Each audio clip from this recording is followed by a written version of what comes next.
Laura, founder and artistic director of History at Play. Today, she is portraying Deborah Sampson, soldier of the American Revolution.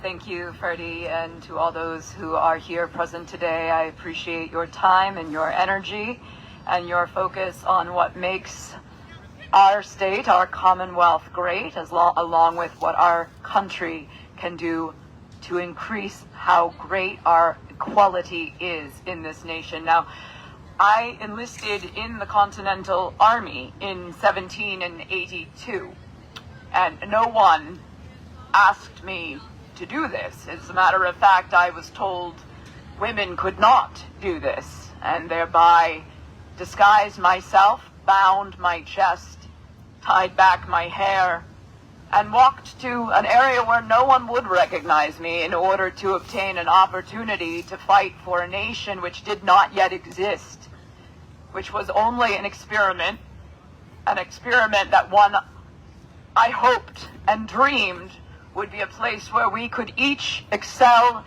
with our God-given rights in a manner and capacity that shows that we are all able to achieve exactly what we hope to achieve in this great world. And when I enlisted, I certainly had an idea of what I thought I would be as a soldier and what I thought might be my opponent, my foe on the battlefield. The press painted a picture of bloody backs, British regulars, redcoats, lobsters, call them what you will. The press and the propaganda and even rabble-rousers like Mr. Samuel Adams made us believe we were going up against a horrific, horrific evil. And yet when I set foot on a battlefield for the very first time in June of '82 in the Hudson River Valley of New York in Westchester County in Tarrytown, I faced no British soldier, no regular, no redcoat, no lobster, but my own fellow American. Loyalists. People who felt as strongly that their homeland belonged to the British Empire as I felt as strongly that my homeland belonged to a new American experiment that could do better. A government where I could potentially appeal for my rights as a citizen, not as a subject to the king, but as a citizen of a constitutional republic, where I had democratic ideals and democratic rights, and yet I never saw the opponent that was painted. I never saw the bloody back, the lobster, or the regular. I saw an American. And I realized that the press and the propagandists had manipulated me to believe that my own brothers and sisters were in fact my enemies. We must be careful not to envision a foe on the battlefield. We are all working in this field together. We must be a regiment, and that regiment has people who are soldiers, and regardless of their sex, they fight for equality and they fight for the rights of man and all humankind. The battles that I fought, the skirmishes that I engaged in, they were horrifying, not because they were battles, but because I did not know who I was fighting.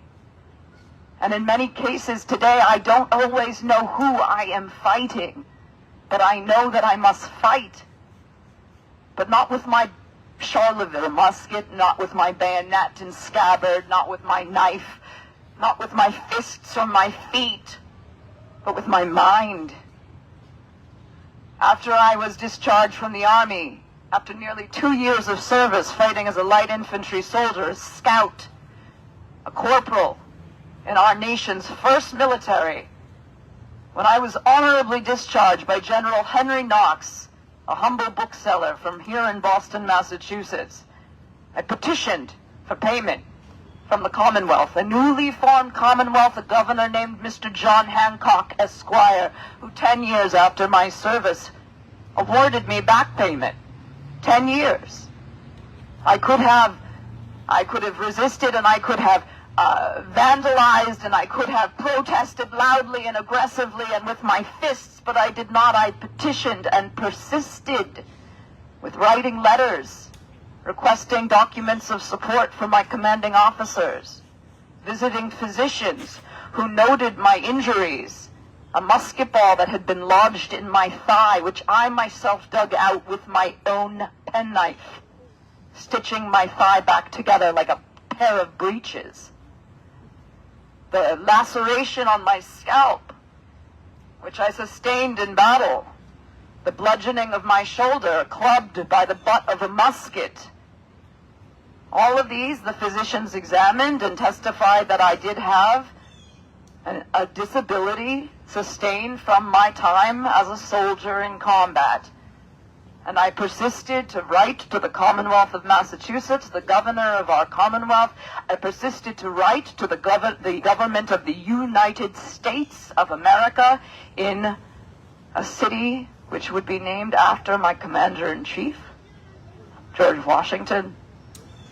And 10 years after my service, my honorable discharge, finally the governor of this Commonwealth awarded me a back payment for my time in the service. And then 10 years thereafter, 10 years, so 20 years after I last set foot in the campaign of battle against loyal Americans, never against a British soldier, but against my own brothers.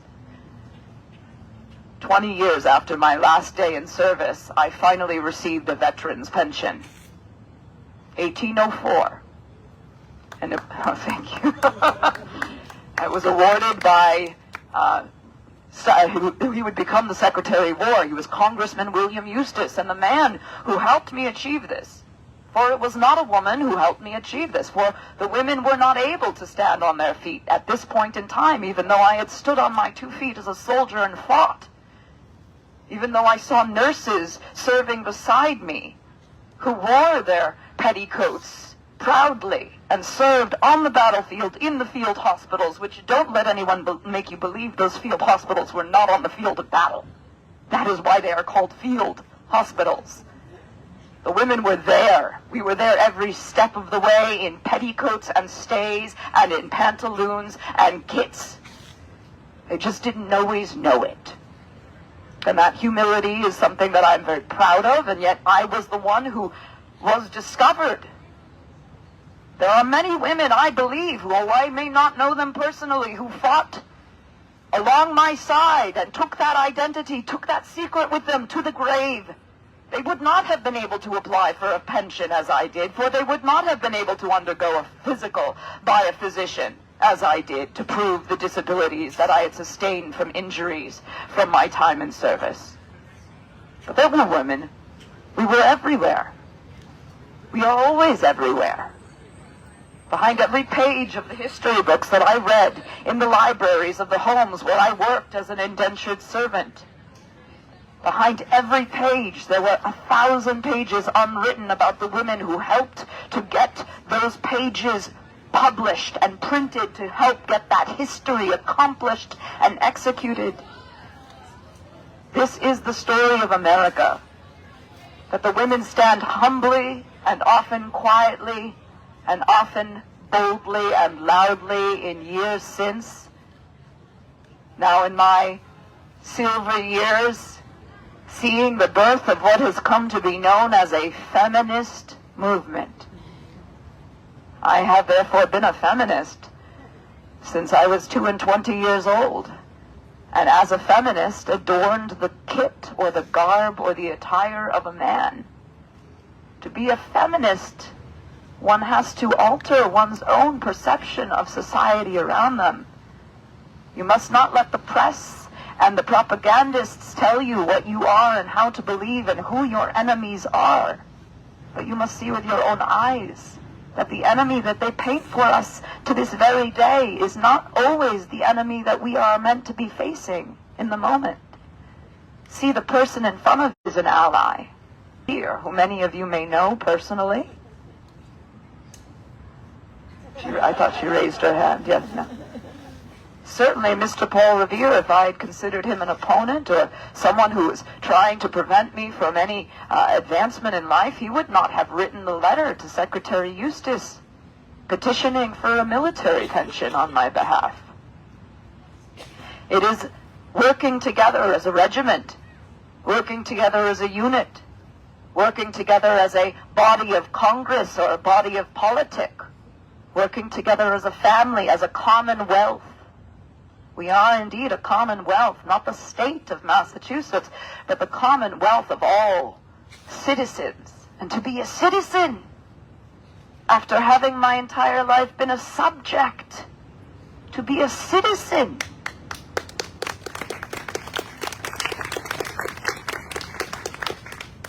And the citizens of all those countries who have come here, or the immigrants of all those countries who have come here to be citizens, I, in my own life, I have watched those like Mr. Paul Revere, the French Huguenots, the Protestants come from France.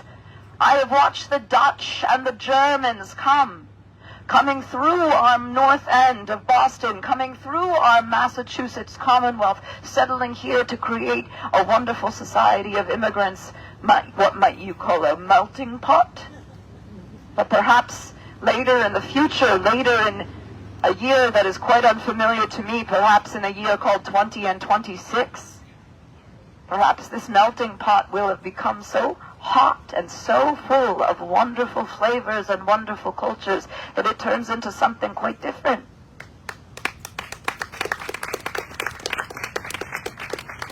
Perhaps the pot now, instead of becoming something to heat us all, because perhaps we have been heated into a state of turmoil, but the heat has now forged it into something quite beautiful and to something quite fragile. The melting pot has become a vase made of delicate glass, and we are all but flowers stemming out from that vase. And don't forget, the melting pot may have been sturdy, but the vase is fragile. And we see how fragile this vase is when we look at one another and we look at our congressmen and congresswomen, perhaps not always as friends but as foes. Remember, the people of Congress are meant to be public servants. They are meant to serve the public good. And let us call upon them to do that with graciousness, with humility, with kindness and compassion. We must persist, as I did for 20 years, to receive a pension for my service. I did not want a handout from the government, but I wanted to have the appreciation that I could support my family. We, as American citizens, have a dream to be able to pursue our lives, to be able to pursue our liberty, to be able to pursue pleasure and happiness. It was very well quoted by Mr. Thomas Jefferson in the Declaration of Independence, written some 250 years ago in the semi-quincentennial. Say that 5 times fast. Semi-quincentennial, very difficult. We must remember that this is an American experiment. It was when I was fighting for it, and it still is today. For an experiment does not end. An experiment continues to evolve and grow and change shape. But we must remember that we are all equal in this. And on this, what I quite find fascinating, a Women's Day of Equality, let us remember the women who fight for us on the battlefield, the women who fight without question, the women who serve in Congress, the women who serve in the hospitals, the women who defend in the law, in the courts and in the justice system, the women who stand up as activists, the humble and quiet women who did so much more, like singers, American women who sing in public. One thing that I want to make you folks just remember and appreciate before I depart into the ethers. This is a wonderful country. This is a country that has gone through many growing pains. When I was honorably discharged and I was given the first veteran's pension that a woman in this nation has ever received, I still could not vote. Nor could my children. Nor could my grandchildren. But we persist. Because where we now know that we lacked rights and we lacked equality in the past, we still know that there's so much more to be done. Yet I was so happy every day of my life to have fought for this nation, and that I could have a safe home for my children. Mr. Thomas Paine once said, "If there is to be war in my day, let my children know peace." And I hope our children know not only peace, but true equality that knows no boundaries, no creed, no race, no sex, but true and just equality. Thank you. God bless the Commonwealth of Massachusetts and the United States.